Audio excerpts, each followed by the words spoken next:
Hi, I'm Richard Hill. I'd like to talk about something that perhaps is difficult to talk about, but I think it's really important. And that's the issues of anxiety and worry. But I want to give you just 2 or 3 really simple, straightforward activities that you can do that can break the anxiety feelings and really shift the focus and potentially give you a much greater control over anxiety for quite some time to come. But let's have a look what anxiety is. It's a fear. There's no doubt about that. Anxiety is something that just feels very like I'm frightened. It's a fear of what isn't or what might be. And that's the key to anxiety. The key to understanding anxiety and worry is that it is the energy and the activity and the attention you give to something that isn't necessarily happening right now. That's where you get more stress and where you get more aspects of panic. But it's a fear of what might happen, or it's a fear of whether something happened before is going to happen again, or it's a worry that there's going to be some negative result, there's going to be some negative outcome because of something you're doing right now. So there's sort of a past, a present and a future, and I'll deal with that in a second, of how we can work with that. And anxiety expresses itself in a number of ways. Worry is sort of a mind-occupying thing, a sort of a woe is me, sort of, oh, I don't know about this and I don't know about that. And in fact, worry, that is one of the key phrases in it, I don't know. And to me, when you're in a positive, centered and curiosity-oriented frame of mind, to say to yourself, I don't know, is just a stimulating challenge. To go, wow, well, I go find that out. That's what I need to know. But when you're worried, and very often this is combined with depressed sort of feelings, maybe not depression, but maybe, but a depressed sort of feeling, a downward pressure, you're in a sort of a feeling that you're separated and you're not able to get help. And this is because of the way the brain responds to this sort of stress. Normally what we are is we're normally socially engaged. We normally feel as though, terrific, you know, I want to talk to people, I want to be involved with people. But when you up the stress level to a certain degree, that system sort of shuts down and goes to the side, and we get into this sort of concern, or what we call fight or flight syndrome aspect, the sympathetic nervous system it's called technically. And when we get into that system, that changes the way our brain works. It actually changes the way our face operates, because our face is very much connected with these two systems. And that socially engaged system, that sort of lifts the cheekbones and lifts the eyelids, and it lifts activates the voice and the shoulders and gives us gesture. And what's really interesting when we're in that socially engaged mode is the muscles and some tendons and things in our ears, what's called the stapedius muscle, actually tightens itself so it's better attuned to hear human speech. How about that for fascinating? But when the stress level goes up and we start getting fearful about what might happen or is happening or did happen, then that stapedius muscle actually relaxes and it attunes itself for low sounds and more dramatic sounds. And our brows go down and our eyelids close a little and our voice becomes a bit deeper and more monotonous. So anxiety is this fear of what isn't but might be. And that's a very distressing aspect to do. What's happening to the person in going through this experience, and I guess I've done this, you know, my share of it, hopefully not so much now, is that the wrong part of the brain is in charge. What we need is this front part, what's called the prefrontal cortex. It's really cool.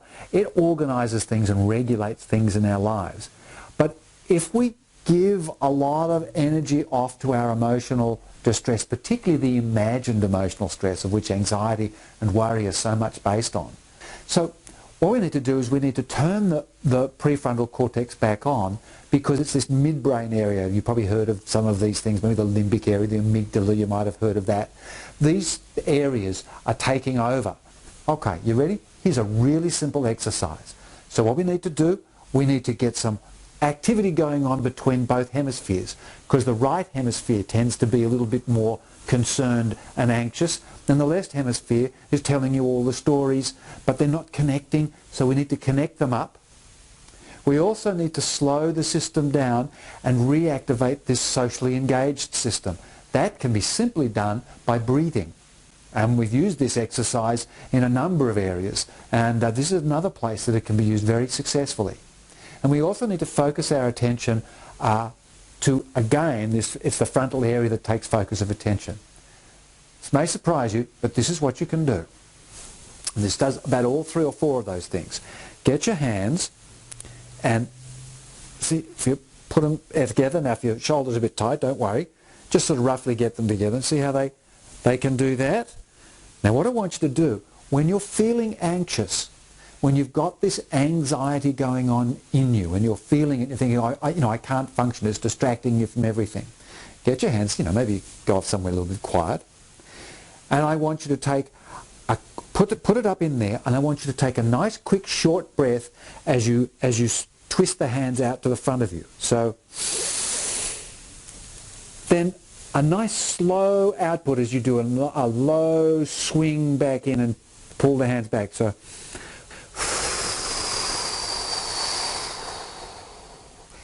and watch those hands as they come out. Keep focused on them. Now keep focusing on the hand. Now nice inward breath, and lift the hands a bit higher this time. And then out.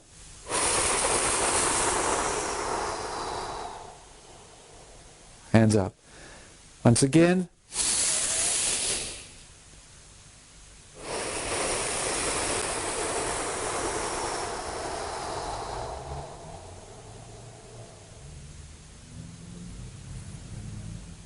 Do that about 4 times, maybe 5, 6 at the most, and I think you'll find that that anxious feeling has either gone away or it's eased. You're able to now be a bit more focused on the present, because that's what you need to be, focused on the present, not on what happened in the past that might happen again, or what the future worry, concern is that hasn't happened yet. Now, if you're really finding yourself having struggles with this emotion, if it's more panic, if you're finding that your head is really flapping and you're blinking and you're actually feeling as though you're going to lose control, then here's the exercise for that. You can close your eyes if you want, doesn't matter, leave them open, but closing your eyes helps your imagination. Sometimes the external world stimuli, can disrupt that. So have your eyes closed and try and imagine this feeling as a fluid, maybe a colour in the fluid, and get that fluid to spin. See if you can get that fluid to spin. I'm sure you feel like you're spinning, because that's what this panic, this deep anxiety feels like. It feels like you're spinning. So get it so you've got a fluid and it's spinning, and it's spinning, and you've got it spinning there. Okay, now do you see it there? Do you see it spinning in front of you? This coloured fluid spinning. Now what I want you to do, all right, second I say it, really quickly, change the direction. Make it spin the other way. Make it spin the other way. How did that feel? Not quite there? Do it once again. Imagine, maybe it's a different colour this time because it's not so bad. Have it spin. Get it spinning. Which way is it spinning? Watch it spinning. Get it spinning. Don't let it get out of control. You keep the spin. You're controlling the spin. Okay, now spin it the other way. Spin it the other direction. Spin it the other way. I pretty much can say from the basis of research and the previous experience of that almost everybody who does that exercise, who's really feeling as though they're about to fall apart, will gather themselves together and they'll start to feel so much better about where they are. Okay, so there we are. What we've done is we've looked at anxiety and worry, given you a sense of understanding that it's based in a timeline, and that the timeline is not about now. Anxiety and worry is about yesterday and about tomorrow, and that whether what I'm doing now is going to cause a terrible problem. So I'm stymied about now. So first of all, you've got to get rid of your anxiety and get yourself a bit more focused on the present. So we have Inverted hands, short inward breath, long outward breath. Then we have the water, get it moving, get it in a colour, and then spin it the other way around.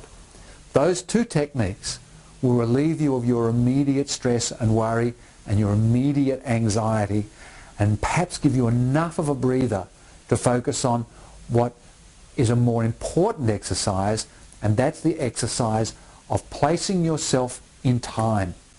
Now, I want to do a particular one on that, so have a look for Anxiety the Timeline. Anxiety the Timeline, and that's a second video that you'll find in this series, and that's a way in which you can learn how to alleviate the cause of the anxiety and the worry in the first place. But for now, for those of you who suffer from anxiety, fear of going on to do a public speech, fear of going into a meeting, fear and concern and anxiety about whether the task you're doing, the project you're doing, is going to be accepted well, all these things which are going to happen in the future, or fear that this thing that happened to you before, the bullying or the negativity or the criticism, that's just going to happen to you again. All those things, and they're reasonable and understand it, but you can't have it debilitating you in now. Use those exercises and able to get yourself to a point where you go, okay, I may have had a bad past, the future may have its problems, but right now I'm actually back in control. I really hope that's helped you. But for now, I'm Richard Hill, and thank you very much.